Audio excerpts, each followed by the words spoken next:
Let's go, Ricky Roll. Let's go, Ricky Roll. Vámonos, vámonos. Ricky Roll. Vámonos, vámonos. Ricky Roll. Vámonos, vámonos. Ricky Roll. Vámonos, vámonos. And welcome to another edition of the Let's Go Ricky Roll podcast. I'm Beto Duran, joined as always by the man who's named after, right? It's Ricky Romero. Ricky, another podcast this week. How are you? Okay, what hat are you wearing? I'm showing love to a little bar from Toronto, Petty Cash. They always take care of me. It's a bar restaurant, pretty cool. Still repping our people out there in West Side. Oh, West Side Love. Go West Side Love. Okay, I can throw the hat on then. Okay, we're doing that because you can use the code. They sent me t-shirt, so we're kind of, doing a little mix today. The hat and the shirt, showing love to two different places. Oh, you got a shirt. Okay, I got a hat. It's West Side Love Clothing. Go and check them out on Instagram, West Side Love. They will hook you up if you use the code Ricky-Row. Ricky-Row, you get 15% off, hooking you up, and they have some great colors. And I posted the picture yesterday on our new Instagram account, Let's Go Ricky Row. So if you're on Instagram, go and follow Let's Go Ricky Row. And right away, people are like, do they have other colors besides just the Padre Brown? Yeah, they got all the colors. They got some Sweet Angel gear, got some cool Dodger gear. Go and use the code Ricky-Row for 15% off. All right, Rick, today's guest, you're like, Beto, we got to do another episode. We got to do 2 in 1 week. Why? Who did you want to bring on today? Well, a good friend of mine, ex-teammate. I'm sure a lot of people have seen we've been putting him on our social media, Jose Bautista.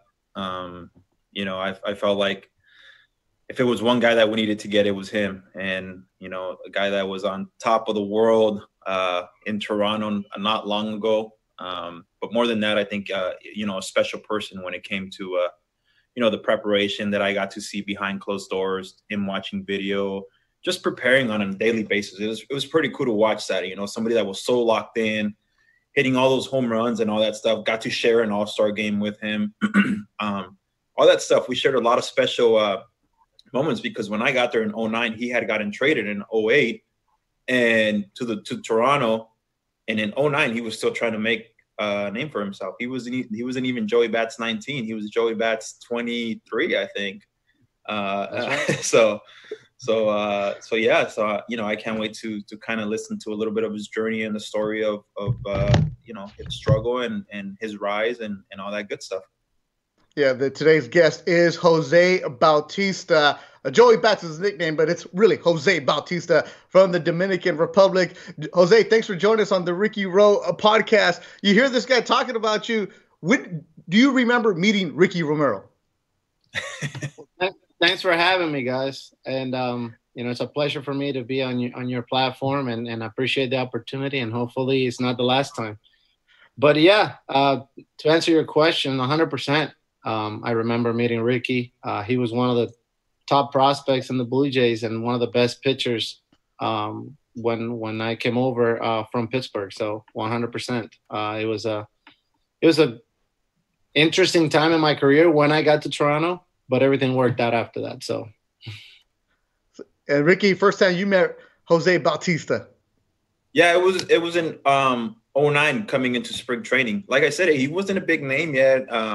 I wasn't a big name. I was trying to make the team. He was still probably on the bubble to make the team because that was a team that had, Alex Rios, Vernon Wells, and they were pretty set. And Bautista had just a year before gotten traded for a guy who caught for me in Dunedin, Robinson Diaz. I'll never forget that because he was my catcher early on in my career. And you just saw the first time I saw Jose like batting practice and this and that, I was like, man, this guy's got crazy talent. Maybe one day he'll put it together, and the rest is going to be history. So it was just one of those things where opportunity, right? I mean, anybody that gets an opportunity to play every day and all that stuff, and you take advantage of it, you get to show what you can, and he did, and it was cool, man. Like I said, it was cool to see that rise. I mean, me as a pitcher, sitting in the dugout watching him hit home runs every night was just pretty incredible. And then Jose, you're looking at this kid like, all right, yeah, we know you're a first rounder. I'm in the big leagues. I'm trying to make it here. Do you remember Ricky, the minor leaguer? I mean, I wasn't there before that, but I do remember in that spring training, I had to face him in an inter squad.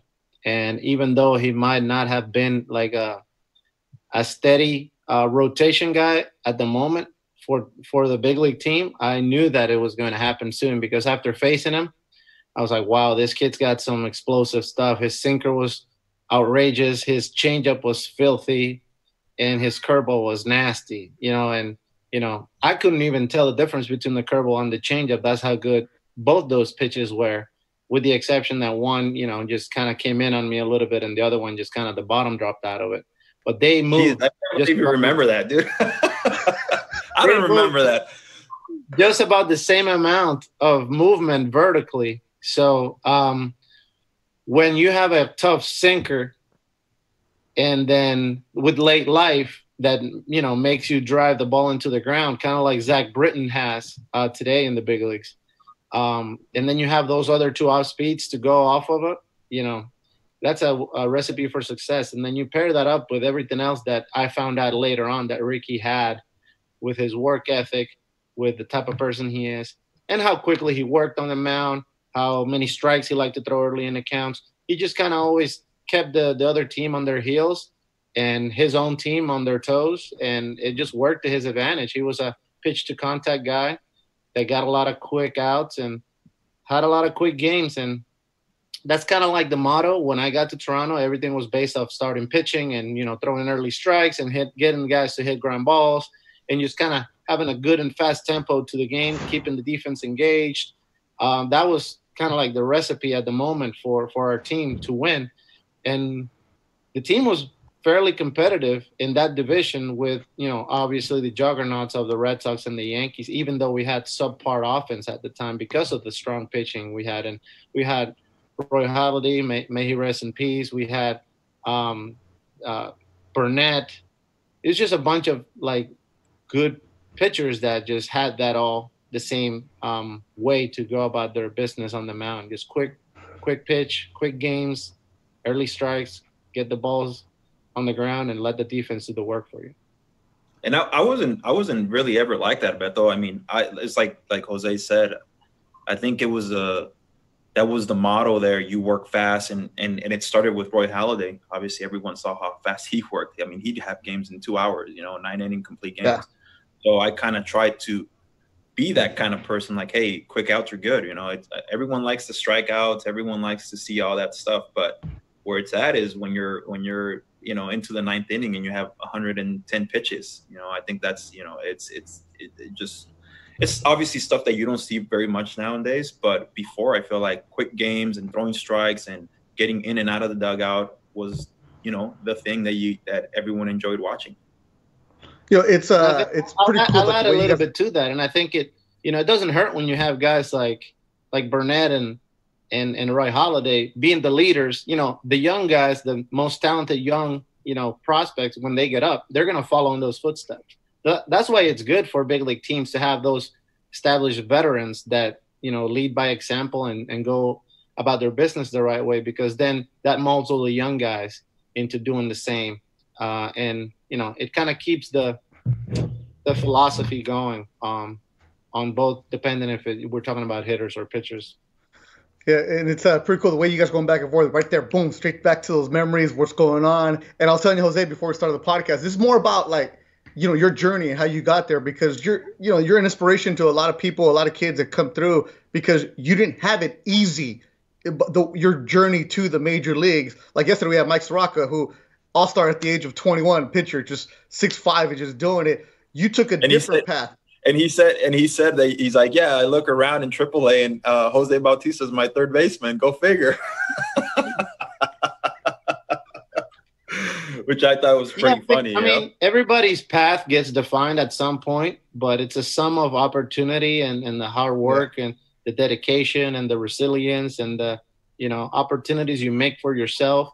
And then just going out there and trusting your work to kind of, show itself when you're just out there playing the game, which is truly what we should always do is enjoy the game and play it because we love it.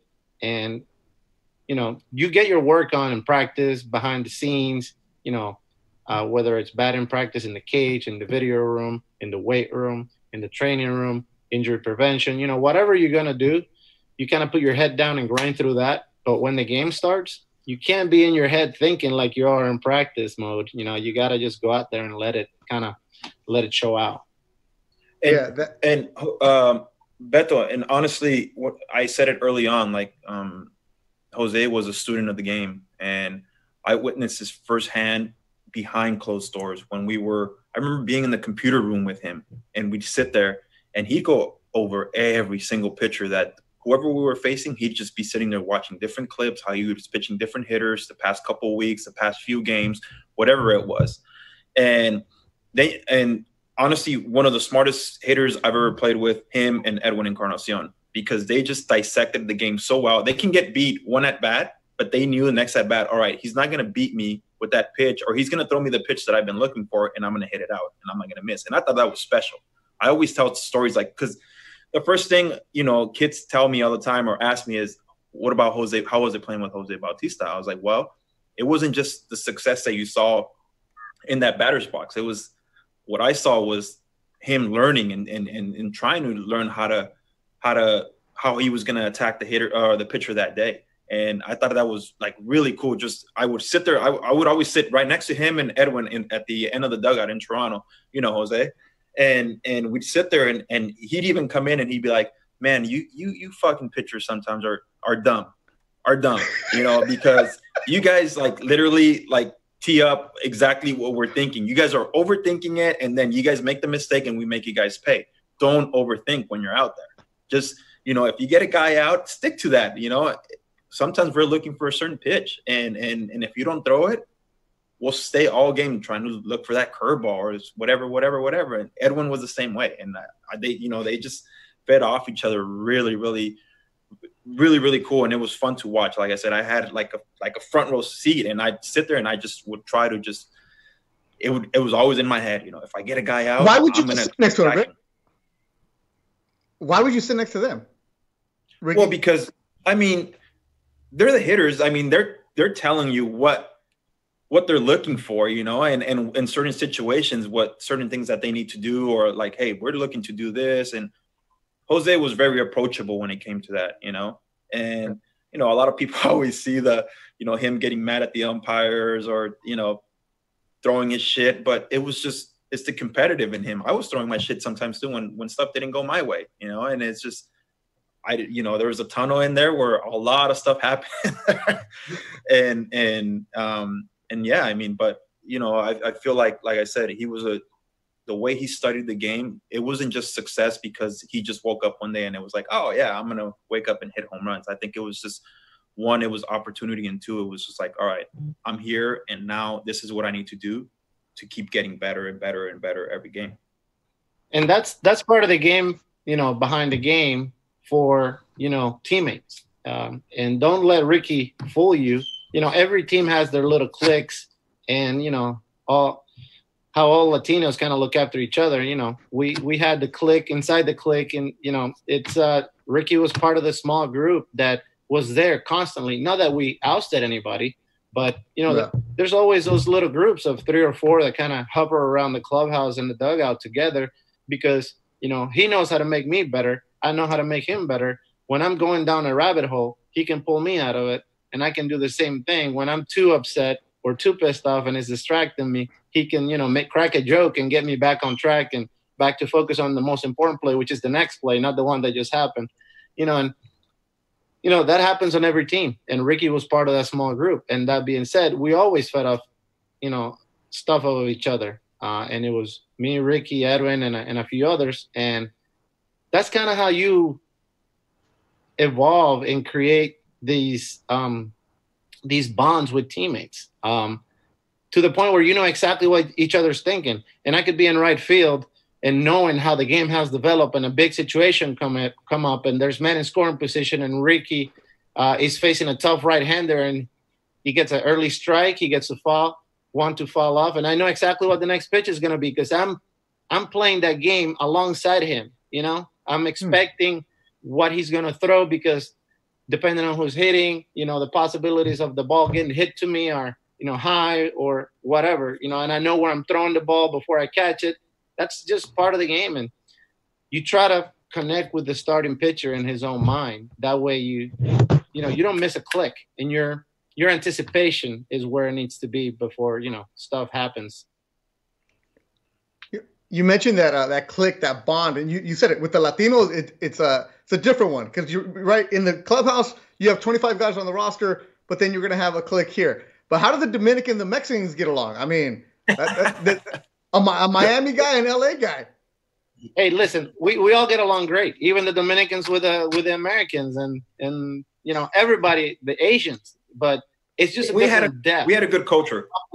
The different depth of the bond because of the cultural similarities. And, you know, you identify with the struggle a little more because it's more similar. You know, we know what, you know, we're more accustomed to the struggles of our families and our upbringings because it's more similar than growing up in the States. And, you know, that doesn't make you not like anybody. It's just, you know, it's a deeper bond.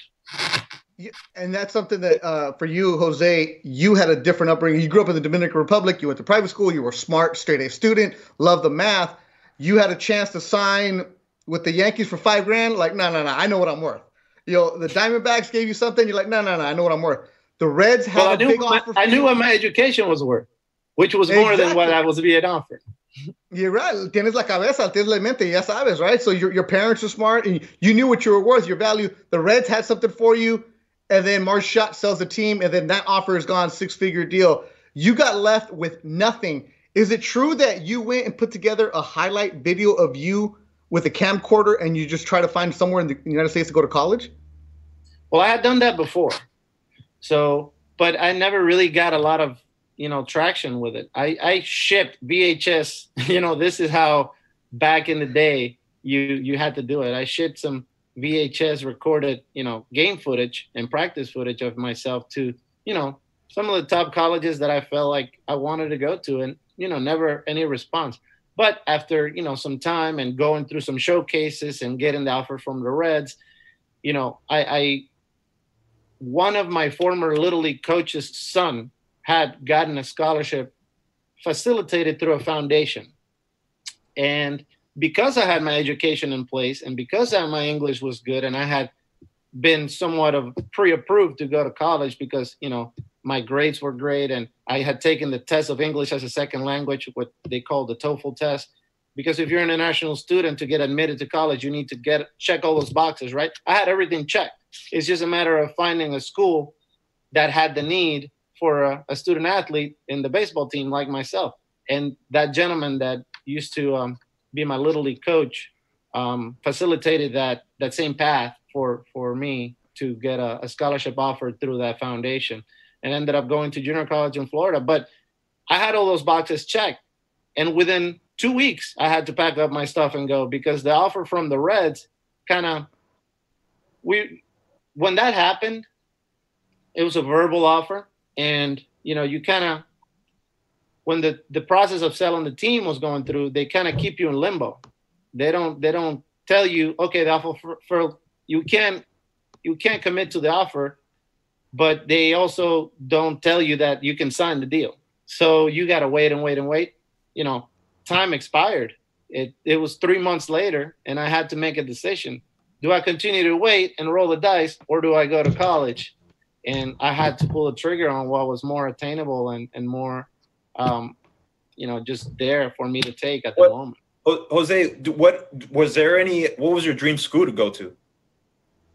I really want to go to University of Florida, but unfortunately, wow. Yeah. I mean, I was watching the NCAA tournaments on ESPN. You know, back when every single person in the lineup was hitting 380 with 37 home runs, and it was unbelievable for me to watch those guys on ESPN, just like the big leaguers. You know, that's where I wanted to go, one of those schools. And Florida was close to Dominican, so I wanted to stay within Florida. So I sent my videos to Miami, Florida, and then FSU, and no response from anybody. But Should have ended been up Cal working State out. Fullerton, dude. We would have taken you. I actually had a chance to go to a junior college but it was up north by San Francisco called Cañada College. But I had to stay closer to home. So Yeah, I picked, yeah. And what people don't know too, Beto, and he talks about education and how important it was to him. This guy was taking classes while he was in the big leagues to try and get his degree. He ended up getting his. You got your degree too, right? No. You're done. So after JUCO, obviously I signed, but I had my AA degree. But I had promised my mom that at some point I was going to finish my college education. And after getting the big deal, and while we were in Toronto, I was attending some classes in the spring and in the fall and in the summers. I was trying to do some stuff online. So it was kind of strange getting picked on by my own teammates because I'm doing schoolwork while in the big leagues and facing, I was one of them. I was Major League Baseball. what are you doing? What are you doing? Hey, this is something that I had set as a goal for myself, and I wasn't taking no for an answer. So I put my head down and stuck my nose to the books, and I got it done. I got my undergrad. I would say I have the same problem, or I have a problem because I promised my mom too that I was going to graduate college. Obviously, I haven't gone back, but I always say like I plan to, and I just never pull the trigger on it. But it would be obviously the smart thing to do. Jose, you were in the clubhouse doing your homework? With books, yeah. On the plane and stuff. I worked on it after I got home at night. With the adrenaline pumping, you can't go to sleep right away after a major league game. So you get home around 11 and you don't wind down till like 2 or 3 in the morning sometimes. And, that's when a lot of guys, unfortunately, get into some bad habits or, just play video games and do stuff like that. I chose to read and get my schoolwork done at that time. And it actually worked out perfect. Well, you got to say, what kind of degree did you get? I got a business degree with a minor in entrepreneurship. And, it was Jeez. All that I wanted to do for a long time. And I might even go back and get my master's in finance soon. Dude, this guy he's the man when it comes to like business and making smart business deals. I know we used to give him shit all the time because, it was like, he was boom, boom, boom. Like just, no, this is not worth it. Boom, this is worth it. Boom, this is worth it. Not worth it. Don't do this. Don't do that. And like, if I had a business question, I was going to Jose all the time. Really? Well, I don't, I think my way of going about it was let me surround myself with good advisors, choose a good team, listen to them, and then try to use my common sense and the knowledge. Part of the process of being part of my team was always teach me. You got to teach me. I'm not just going to pay an advisor or somebody to just tell me what to do. And I'm not going to learn along the way. You got to teach me if you want to be a part of my team. So I was fortunate to be able to find people that were willing to help me and advise me. And, I just learned, pay attention, and try to pick up as much as I could. And the best deals are the ones you don't make. So I haven't gone too crazy. I don't want to be everything for everyone, and I can't do everything at once. So I took my time, and when it felt like it was a slam dunk, I took my chance. That's Jose, cool, man. Respect so to you. For you, like obviously this, growing up in the Dominican and all that stuff that, you were there going to a junior college and leaving home. How tough was that for you in that transition of going, this culture, and we know how this Latino culture works, we're very, very, very family oriented. Now you're having to go away from your family, and it's not far, but it's still pretty far. You still have to get on a flight to go into Florida. How tough was that transition for you to adjust to living in the States, going to junior college, and now you're surrounded by, a multicultural, people. You see people from every ethnicity, probably. Well, I think making the decision and pulling the trigger was the hardest part because it's not customary, as you know. We stay at home until we, find a good job and find a wife to start our own families. That's usually how it goes in the Latin American, culture. But knowing what I wanted to do, it was the only way. So I wasn't going to sit there and dwell on it. when I have to, again, I don't mean to sound repetitive, but when I have to put my head to the ground and just grind through stuff, I do it. I make the necessary sacrifices, and that was the only way to try to accomplish my goals. So I had that perspective, and that made it easier to swallow. And I was able to deal with things better that way. But I had a great support group from that foundation that I mentioned earlier. And there was a few other Latinos at the junior college that helped me with the transition. But it was tough, being away from my family for the first time. It wasn't easy. And those were back in the days of the AOL messengers and the phone cards, and keeping in touch wasn't the same thing as it is today. Like, this, what we're doing, this didn't exist back then. So I think people forget that, Beto. We get a lot of young listeners here. Like, we phone cards and AOL and bad internet service. You're lucky if you got a little bit of a connection. All that stuff, was just. And then MSN Messenger came out, and then we could do something similar to this, but not nearly as good as this. Yeah, there's still some people that have the Dominican growing up in the Dominican was great. I had a great, upbringing and a great childhood. I was able to enjoy a bunch of stuff. Both my mom and dad are college graduates, and they had great jobs. They were both professionals, and they allowed me and my brother to have a pretty similar childhood and upbringing, like, a middle-class kid in the United States. So I was fortunate enough to be in that position, which then allowed me to focus on studies and education. And as long as I got that taken care of, I was able to play any sport that I wanted for as long as I wanted. And baseball is the bucket that I poured all my effort into, and it paid off. And Jose, you said it paid off. You go to junior college, you're the junior college player of the year, your sophomore year after you hurt yourself your freshman year. You go and you sign, but the path to the big leagues wasn't an easy one. And in 2004, you get to the opening day roster, but you're on 5 different teams that year. The first player ever to be on 5 rosters that year. Open up with the Orioles, then Devil Rays claim you. That's back when they were the Devil Rays. Then the Royals purchase you. Then the Mets. Then the Pirates. You never suited up for the Mets, but then you're there. Like, how mentally was that tough for you? Because you're like, okay, I'm getting to the big leagues, but I can't make a name for myself. I can't do this after having had so much success in college and wherever you're at and how you get in there. Like, mentally, how hard was that for you that year? Well, let me back up a little bit and give you the kind of like the prelude to that year, which was the year before. In 2003, I was in Lynchburg, which is in high Class A in Virginia.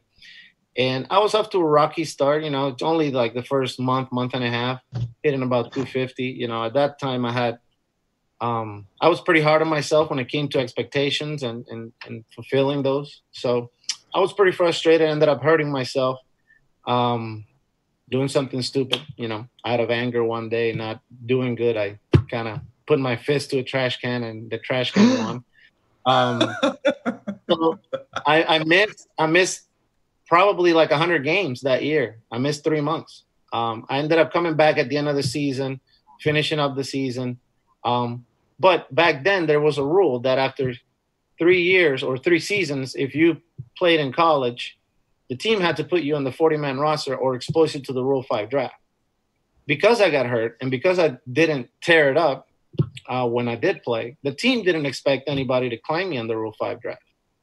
But I ended up getting claimed in the Rule 5 draft. I had played winter ball that year and did pretty good. So I guess that opened up the Orioles' eyes, which is a team that drafted me in the Rule 5 draft. And that's the reason why I jumped from high Class A to the big leagues in 2004. So a lot of people say, I didn't know you went high A to the big leagues. Man, that was tough, being in the big leagues and traveling from team to team. I'm like, I'd rather be doing this than being on a bus on a 13-hour, overnight bus ride from, I don't know, Altoona to freaking Vermont. I'd rather be in the big leagues, even if I'm handing out water cups. But, you came up, it's funny you say that, Jose, handing out water cups, because you came up in an era where, veterans had a lot of say, and they can you know, in a playful way, you know, test you. Yeah, there was a little bit more hazing, but nothing that was too bad, I don't think. Yeah. It was like a fraternity like kind of atmosphere when you got to the big leagues. The veterans, you know, were running the show, and you had to put in your time, and you had to earn their respect in a way. So when you get drafted by, or taken in the Rule 5 by Baltimore, you obviously have to make the team. What was that like when they call you in and say, "Hey, you're making the team"? Or did you kind of sense it? Did you kill it that spring? I mean, I'm just trying to, because, like I said, not a lot of people know this. Like, dude, I was pumped. I showed up ready to tear somebody's head off. You know, I had played winter ball. I had worked on the gym. I'm like, heck yeah, I got a chance to make a big league team. You know, and there was Miguel Tejada on that team, Rafael Palmeiro, David Segui, Javi Lopez, you know, a bunch of Latino superstars. I'm like, they're all going to help me be better and hopefully put in a good word. All I got to do is show up, show that I'm a hard worker, you know, let my talent show and try to perform. And I ended up having a great spring. And the last day of the spring, we had an exhibition game in Chattanooga, Tennessee. And the manager was Lee Mazzilli, who's a coach, a longtime coach for the Yankees. He was the manager of the Orioles at the time. He pulled me in the office. He's like, "Kid, you made the team. Couldn't be more happier. We don't really have a everyday role for you at this moment, but you're going to be a utility guy, and you never know. Baseball is a game that takes a lot of twists and turns. People get hurt. People get traded. People get called up and down. So just be ready to go, and we'll see what happens." It ended up not working out because after like a month and a half, the Devil Rays traded for me. So, but it didn't work out in Baltimore, but it ended up working out somewhere else. And to kind of expand on 2004, you know, after getting to Tampa, they were not having a great season at the moment. But when I get there, they go on a tear. And they had a player coming off of the injured list. And by the time that they came back ready, you know, I was the weak link in that roster. And that's where I ended up going to Kansas City. A similar situation happened in Kansas City. And oddly enough, I get traded to the Mets, who trade me to the Pirates, who were my original team to begin with. So just because they didn't put me on the roster on the previous fall, they had to trade back for me. But even though that's weird, that told me a lot about how much they believed in me and my talent. And, you know, I was back to my original organization, and it was, you know, time to get back to work. The following year, they told me, "Hey, listen." Head, though, mentally, Jose, as you say, like, you know, this is better than riding the bus for 13 hours, but mentally it had to have taken a toll on you a little bit, saying like what's going on? Like, what? Hey, listen, I've always been one to not hold back and ask questions. Not that I do it in a way that comes off, you know, weird or aggressive, or that I'm, you know, being confrontational, but I always, and to the advice of some of those veterans that I had around me at the time, "Hey, what ended up not happening? What can I do better for next time?" You know, I always was trying to get feedback. So because of that, my head wasn't spinning too much, because I didn't leave there in mental limbo. I knew exactly the reasons and why and what I could be doing better and what I was doing right. So I just kind of kept that in my mental journal as my plan of attack. You know, this is how I'm going to attack every single day. Things that I'm doing right, I'm going to continue to do. Things I'm not doing right, I'm going to get better.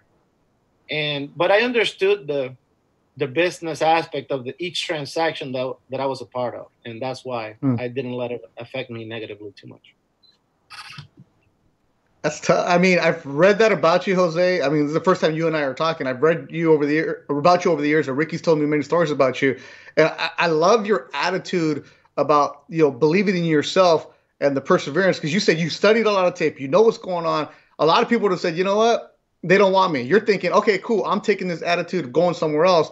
Where a lot of other people who might have been not as mentally strong might let that get to them. Your journey to the major leagues, and as Ricky said at the start of the podcast, you weren't Joey Bats yet. What changed for you in your major league career where it finally all clicked? Because everybody has a different path. When did it happen for you? I don't think there's a necessary a moment where you change, but it's just things come together. But things can come together, and people call it luck. When you put in the hard work, dedication, you don't give up, things align for you at some point. And I think that's what ended up happening for me in Toronto, where I had a manager that believed in me, put me in a great position to succeed. He was taking care of me in the lineup, putting me, in a good spot so I could perform. Took off, some of those worries that I had early in my career of, am I going to play today? Do I need to get 2 hits to be in the lineup the next day? That kind of stuff was not even a question anymore. And then just kind of work with my swing, help me with my timing, put things in perspective. So what I could understand, if somebody were to give me $1 for every time I heard somebody say, get your foot down early, before I met Cito Gaston, I'd have, maybe 7 more figures in my bank account. But none of those times that made any sense to me. So every time somebody told me that, I was like, I don't know what they're talking about. Get your foot down early? Like, that doesn't make any sense. How is that going to help me hit when the bat's in my hands? Like, that just makes no sense to me. So Cito put it in different ways. Like, you need to get your load and you need to get ready earlier throughout the pitcher's delivery.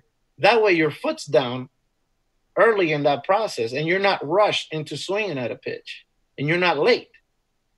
Because that was my biggest issue. I was getting beat with balls inside. One, partly because I was trying to go the other way, because that's the instruction that I was receiving for most of my career after I got to the big leagues. And, in the minors, they kind of let you play and you're hitting doubles and homers left and right. And all of a sudden you get to the big leagues, or at least back in the day, and you had to fill a role within that team. And for me, that role in Pittsburgh was put the ball in play, not strike out too much, hit the ball the other way. It's just completely different than what I was used to doing in the minor leagues. So it's kind of like you're going up to the biggest level of performance in your sport, and you got to do something you've never done before. That made it a little hard for me. And in Toronto, go ahead. No, in Toronto, it was more like just go out and play. But, we're gonna try to make your BP swing and what you're doing in practice translate to the game. And the way we're going to do it is by getting ready and getting started earlier. Forget about this foot down stuff, because it just doesn't make sense to you. Let's just get the load out of the way earlier and just let your swing happen. And then it was in Joey Utility 23. It was Joey Bats 19 kind of came to be born. And like I said, I had a front row seat to that. And it was fun watching him. The stadium would go nuts. He had this intro, by Usher, ironically, Beto. Usher big leagued me at a fight. He big leagued me at a big fight in Vegas, dude. Yeah, I went up to him and I asked him if I could take a picture with him, and he fucking didn't act like he didn't even know me, or just like he didn't even hear it and walked away. And so these guys were in a group message, and they always give me shit about Usher. So. I didn't say anything, but damn it, Ricky, you told after it happened, because we're at this Canelo fight. After it happened, Jose, he's like, I wasn't there. They all walk up. They're like, damn, Usher, Big League Ricky, and they were in the VIP room, like the private room, only a couple of people. And I'm like, nah, there's no way that happened. To this day, if you bring up Usher, even the fans know on the podcast, they'll send pictures to Ricky of Usher. I'm sorry to bring back those bad memories, man.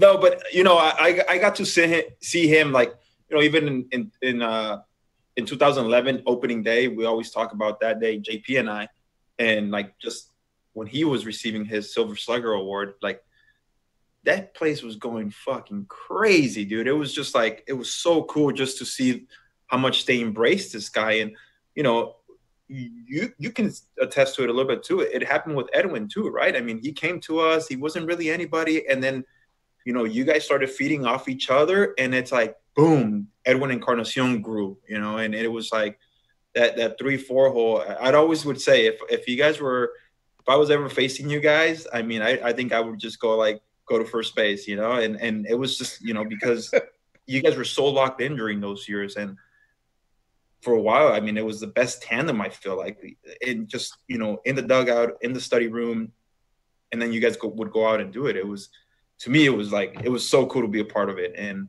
I kind of want to touch on on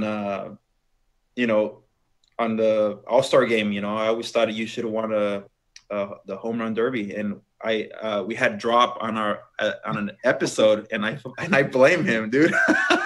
Right there. There it is. There's a picture of us in the clubhouse. Obviously, the quality of the iPhone wasn't very good yet, so. But I always we had drop on an episode, and I gave him shit. I was like, dude, you shit the bed. You literally shit the bed that day. He's like, bro, I know I did. I really did. Did he share the whole story with you? Yeah. Or did he bet that? Yeah, he did. I don't remember about him. He was warming up in the tunnel. He was scared. Drop, who was a previous guest on the podcast, the bullpen catcher you took with him. He was definitely, nervous. So we were talking through it, and I mean, he didn't tell me this, but this is what I think about a home run derby. I think there's more pressure on the guy throwing than the guy hitting.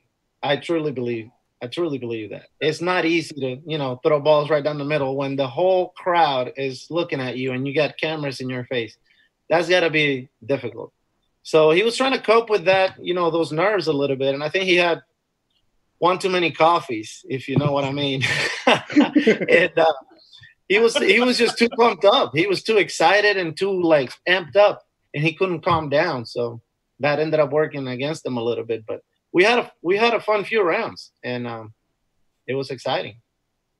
And I was in it for the fun, for being a part of it. And you always want to win. Not that you're not trying to win, but it's not that I was, going to go in my corner and cry if I didn't win the home run derby. Yeah, that private jet to the All-Star game. Yeah, I've only shared. I've only been on 2 private jets, and both of them have been shared with Jose. One was in spring training, and one was for the All-Star game. There it is. There's the ball. I'm sure you remember this night, Jose.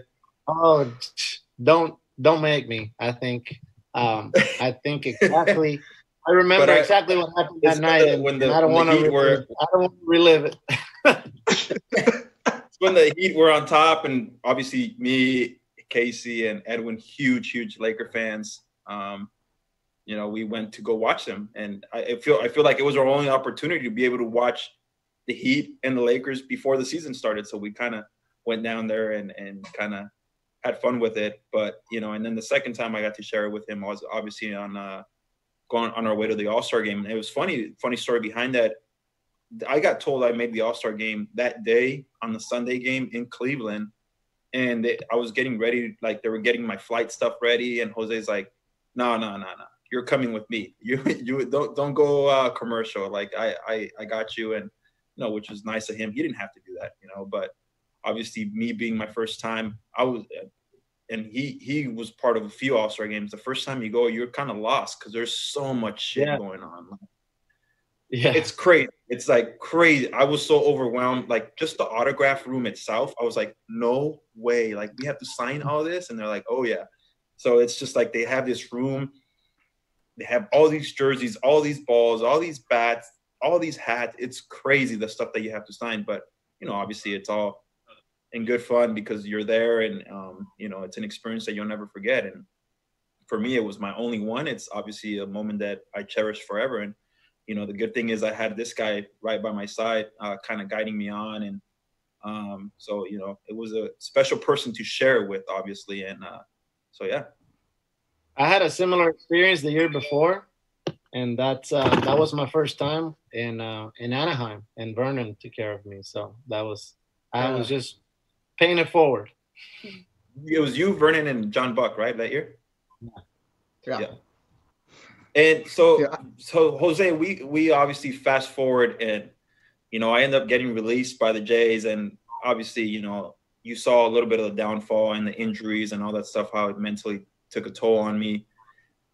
And then you guys freaking take off, man. Playoffs, you guys start, all that good stuff in Toronto, and everyone talks about how electric it was and how crazy it was. And I think one of the things that always I always say I was happy, for you guys, but at the same time, it crushed me on the inside just because watching it on TV at home and, surgically repaired knees, it was not fun. But, take us a little bit, I think a lot of our listeners wanted to hear about, the fucking shot heard around the world, what, that game, and obviously, the bat flip game, and, and I mean, I remember watching it on TV and I was like, holy smokes, this guy just, you could see the camera shaking on TV, which is crazy. And guys, we had Kevin Pillar on. He's like, dude, these guys all have said, like, it felt like there was an earthquake in the stadium. Were you able to feel like what was going through your head as you hit that ball? And obviously you're not thinking bat flip. You're just like, it's all reaction and all that stuff. But like, was your heart like pounding? Were you like, holy smokes, I just hit one of the biggest home runs in Jay's history?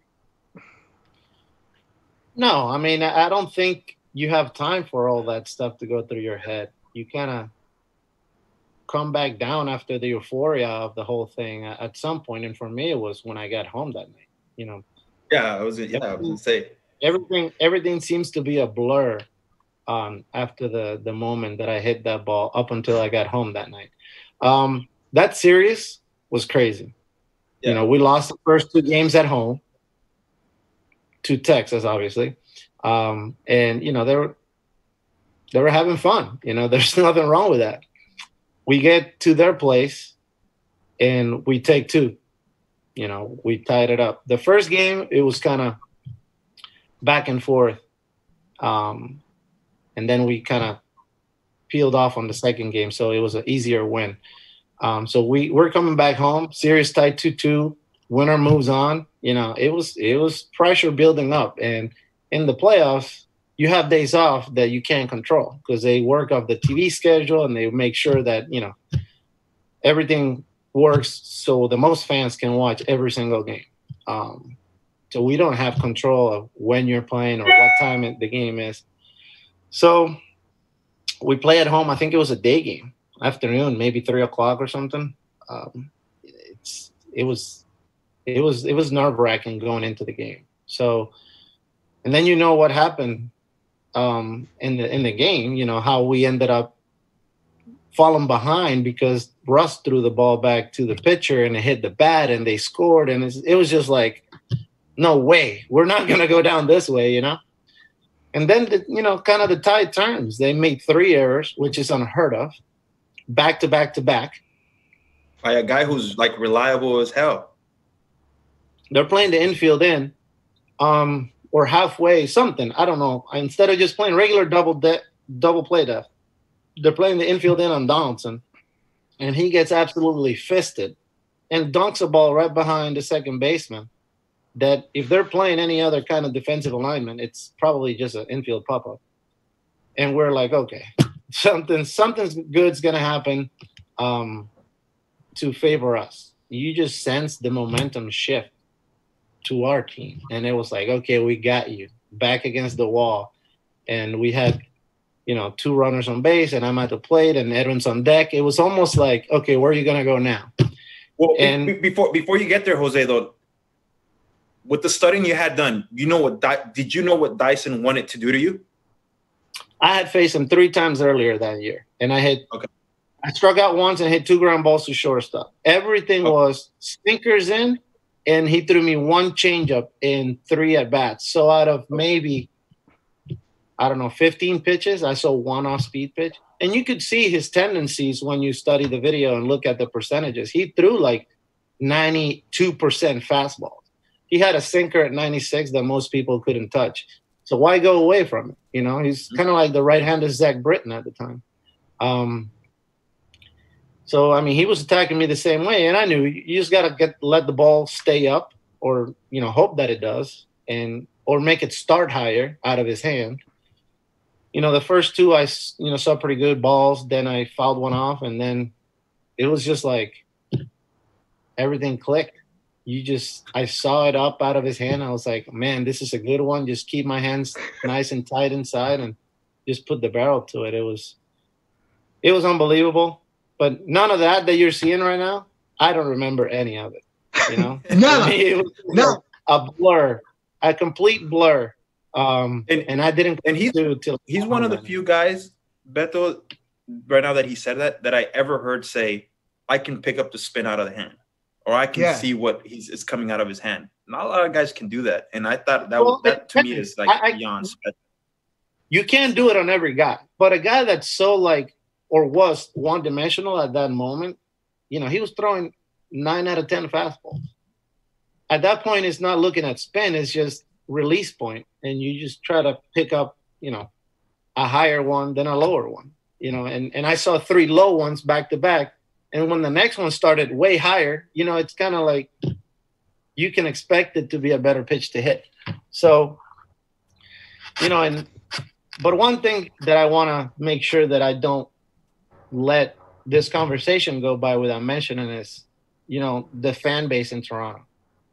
You know, for the year and a half prior to those playoffs, the 2 years prior to those playoffs, you could see how the fan base was getting more and more engaged and how they were getting more and more excited, and the crowds kept getting bigger, and you would go out on the street and you see people wearing blue everywhere, and you'd go out anywhere to get a coffee, to a restaurant, you know, grocery shopping, which I had to stop after a while, going to those, you know, places where, you know, it was just too time consuming. You saw blue 19 jerseys. Blue 19 jerseys. That's what you saw. A trip to Starbucks that should have taken 10 minutes. It's taken 30 minutes because pictures and autographs, which I love and appreciate the love from the fans. But, you know, you got to go to work every day. So you try to maximize your time and family. The cafecito gets cold, bro. The cafecito gets cold. You can't have that. That's right. So, you know, the fan base was just getting so engaged, and it was amazing to see, because when I got there in 08, even though there were some good players, you know, the crowds were 15, 20,000. And by the time we got to these playoffs, we averaged 42,000 that year, I think. Wow. And to see that turnout every single day, and the energy and how much you felt like the fans were pulling for you, it was almost like an outer body experience.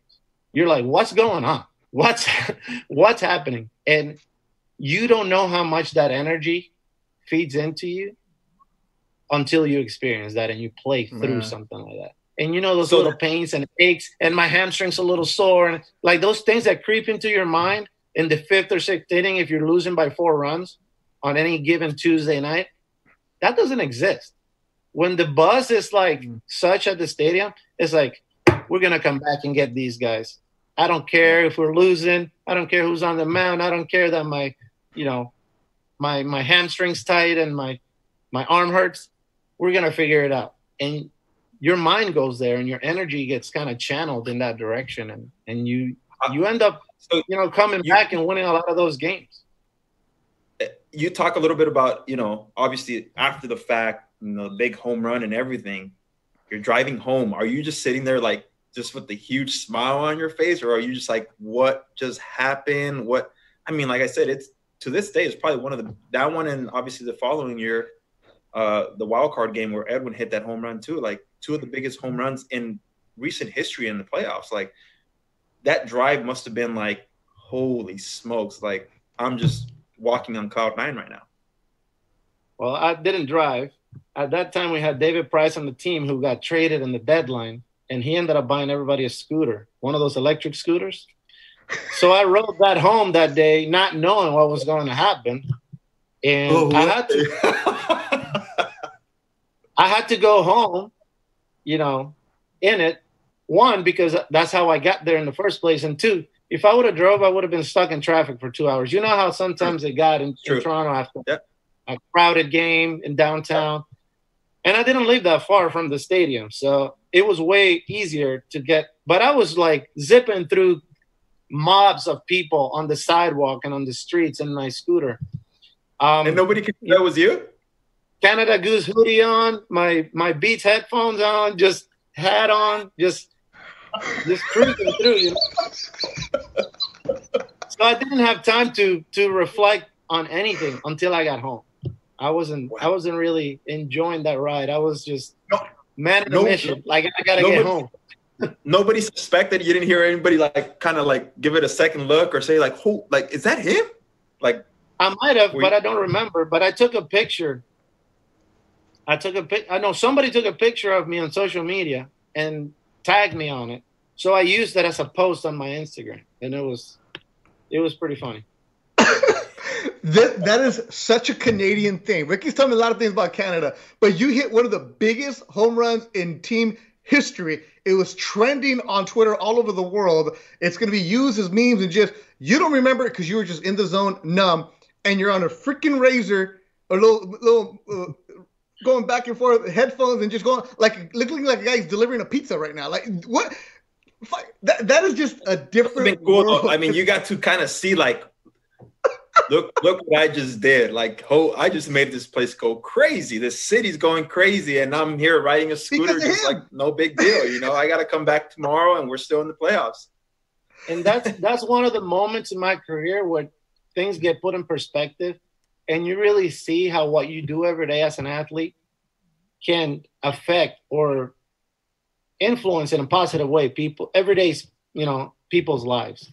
And since that day I've heard stories. I remember where I was in a condo party, I was at a patio drinking, I was here, I was there, but everybody seemed to have been connected by that moment. And just to know that I was able to help and bring joy to people's life for that one night, you know, that's one of the ultimate pleasures of being an athlete. And that's Jose, cool. Like, I mean, and I've told these guys too, like, you know, the country of Canada, the city of Toronto, for so many years showed us so much love. Like you said, the crowds weren't very big, but you could still tell the love was genuinely there from day one, you know. And a lot of people always rooted us on. And obviously, you know, I tell these guys, you guys have to. I never experienced a playoff game, but you know, for me, a playoff atmosphere type game was opening day, the times I got to start. And then obviously Canada Day. And, you know, I can just imagine, you know, because I put myself in those shoes. Like I go back and I'm like, man, opening day, that was electric. I think I asked Edwin one time and he was like, bro, he's like, it's 100 times louder. And I'm like, that's crazy. Like just to think that place can get any louder. And when we were on that, like playing in Seattle, that was like a home game. Yeah. When we came into Seattle, I'm sure it was like that when you were there too, but it got intensified to the point where we would go out for BP and it's usually like 4:50, 4:45, and the gates open at 5. You could hear people running down the concourse and down the steps. All the Blue Jays fans trying to come up to the dugout to get autographs. We would just sit there while we're stretching. We're like, oh, it's about that time, and you could just hear people like horses coming from a distance, like it was insane. We would have 30,000. We would have 30,000 fans in Seattle on any given night. Wow, I mean, you guys were rock stars, man, and you know, and like I said, one of the things I wish I would have gotten to experience, even if I was hurt, just to be in the dugout during those times would have been cool, you know. But anyways, I know you have to go, Jose, and you know, we really appreciate the time. You know, we probably could go for another 2 hours easily, you know, talking. No, he's coming back. He's coming back. Man, we got to talk about let's do it again. For sure. Let's do it again. But no, and you know, one of the ways we usually close the show is, you know, and everything you've been through, what kind of advice would you give Jose Bautista at 18 years old? You know, I'm fortunate to say that I got great advice from a lot of people that kept me on track.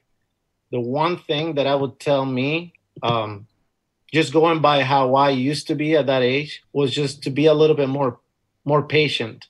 Not that I ever gave up on stuff, but, you know, I think you experienced it firsthand, how my passion, how my intensity sometimes was, you know, my kryptonite.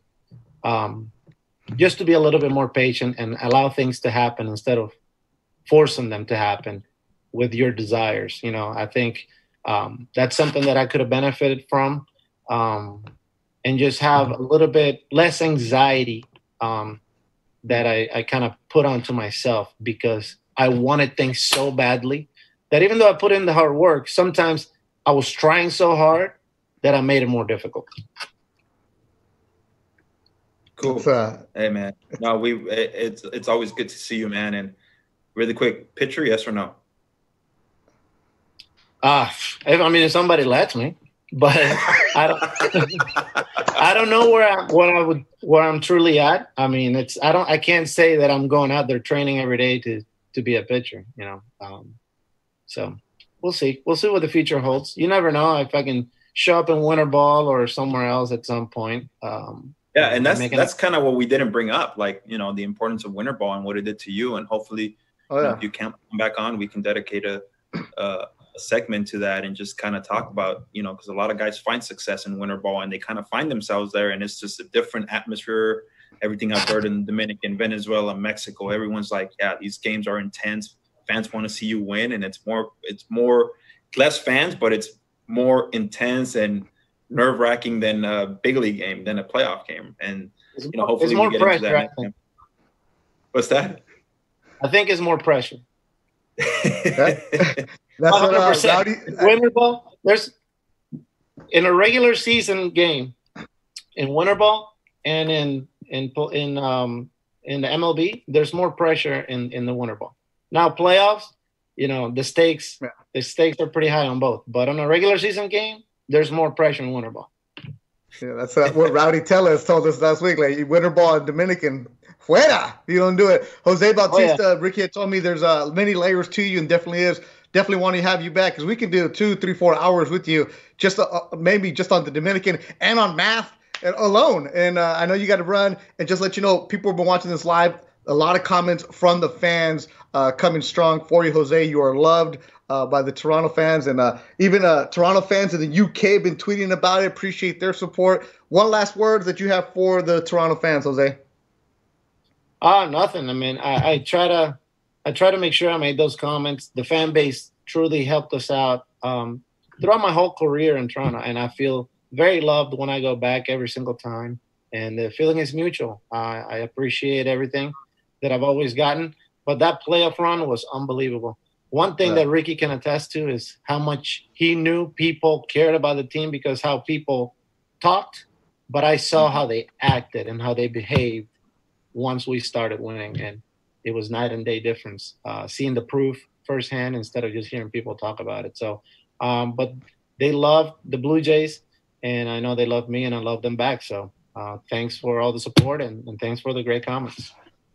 All right, Jose, thank you very much. You can hang up. Ricky, you and I, we're going to keep on going. Jose Bautista is today's guest on the Let's Go Ricky Roll podcast. That was cool. Adios. Man, Ricky, you weren't kidding, man. You told me we could do a bunch of stuff with him. We could. And look, you and I, we talked before the show about what angle we're going to take. And he had told us he had a tight out. We even started a little bit earlier. And you and I both said, there's no way that an hour is going to be enough for him. And I know most podcasts, we were like, it's too long. We can go Joe Rogan style with him, like 3-4 hours. Because there's so many different layers to him. Great dude, man. Great dude. Now I see why you love that guy. And you know, great dude, very, very smart. He knows what he wants, knows what he has to do to achieve a certain goal. Whether it was in school, like I said, the dude was the home run king for a few years, and he was hitting the books, you know, and he had a goal in mind, and he stuck to it. And that's just the way he is, you know, the work ethic and all that stuff. It was special to watch it. Like I said, when you're in the big leagues and you're around special players like that and special talent, it's the best because you get to see these guys on a daily basis. You get to see what they do to prepare. The success just doesn't happen when you're out on the field. No, it happens what you do behind closed doors. And, you know, it's a great message for kids. A lot of kids want to see success on the field. Well, you have to put in the work. Everyone puts in work, you know, whether, you know, you're a journalist, you're a guy that, you know, that's been through the ESPNs and, you know, the big fights and all that. I've seen your notes. It's crazy. You know, you the way you prepare to be good. You want to be good. You want to be better. You got to prepare. You got to continue to prepare. And it's every day. It's not just like, oh, I prepared today, I'm going to take a day off tomorrow. No, I'm going to prepare because in baseball, it's 162 games. You're facing a different starter every game. And, you know, even if you face them the week before, their stuff changes. Their stuff looks flatter, you know, stuff like that happens. Dude, I write notes during the podcast, right? These are the notes of like Bautista of what I want to use for like the promo and stuff like that. I got all kinds of stuff of what he was saying for this. And what I noticed is the people's reaction on the live stream, like Mary Beth Crutchfield, El Camargo, everybody talking about those moments. The dude, look, Dodger fans will always say Kirk Gibson's home run, I was so and so here. But if you're an A's fan, you're like, man, forget Kirk Gibson. That home run, along with Joe Carter's and Edwin's, it wasn't just for the city of Toronto. It was for a freaking country. I can't, like he said it, I can't imagine riding my pinche little scooter in the middle of the streets and going, I'm the one who caused this. There would have been a 2-hour traffic jam because of me. Like, that is fucking crazy and cool at the same time, man. Yeah, I had forgotten about that story, but yeah, I'm glad he brought it up because I'm sure a lot of people crossed his path on his way home and had no idea that's who he was. Dude, so he's like this. So and it's cool to like I said, those are the little stories that this podcast lives for. You know, yeah, everyone sees the success. We wanted to ask him about the bat flip, everyone, but he's probably been asked that question a million times. Yeah, I wanted to know, like that's why I said, like I wanted to know what was going in his mind from the batter spot or from the on deck circle to the batter's box. Had he studied him and boom, he dissected him right away. He's like, yeah, 96% fastballs. He throws a sinker, boom. As soon as I see a higher arm angle, this boom, I know I knew it was a good one. Like this is the way these guys think. And I think it's really special. It's really cool that we let people into these guys' heads. You know, this is what's going through his head right before he hits the big home run. But what's going through your head after everything dies down and you got to go home? Oh, I'm riding a scooter with my headphones and a hoodie, you know. And it's just that to me is like the stories that this podcast lives for. Like I said, everyone saw the success, everyone saw the home runs and the TV and the bat flip and the stadium going crazy. But what's going through your head as you're walking into that batter's box? He doesn't remember that, and it's because it's almost like an out-of-body experience, and that's really cool. Right now, I want to take a chance to say happy birthday to Aiden Garcia Conger, Renee's son, Renee Garcia, who works with Al Q, our good friend Al Quintero. Aiden turns 16 today. He's actually watching right now, plays at San Dimas High School, stud catcher. And I think one of the cool things about this podcast is we have high school kids now that went to the Ricky Romero baseball camp, or good friend Nate at San Fernando High, Hoya at Banning. They're watching this and they're hearing from the pros of what it takes to prepare, but at the same time, those moments. Because Bautista stepped into that box already knowing what was going on. It was the preparation from when he was 18 years old, 20 years old, all that other stuff. It was like, I'm here for this moment. Like, you know, you do your yoga, namaste right there. Namaste, because he was just in that moment right there. Like, I'm going to tell you, Rick, we are on a groove. We're in a zone. We're vibing right now. The Let's Go Ricky Roll podcast. All kinds of different things come for you. If you notice, we got fancy flyer now. Our good dude Concrete hooked us up. So now we got a legit promo. It's not me doing it on my phone, learning how to do that stuff. We have an Instagram account, Let's Go Ricky Roll Instagram. We're blowing things up. Thanks to the people tweeting us. The Canadian Baseball, of course, account. Blue Jay fans in the UK are watching this. Who else? People are just coming after us, letting us know what's going on. Our good friends in Canada. Who is this today?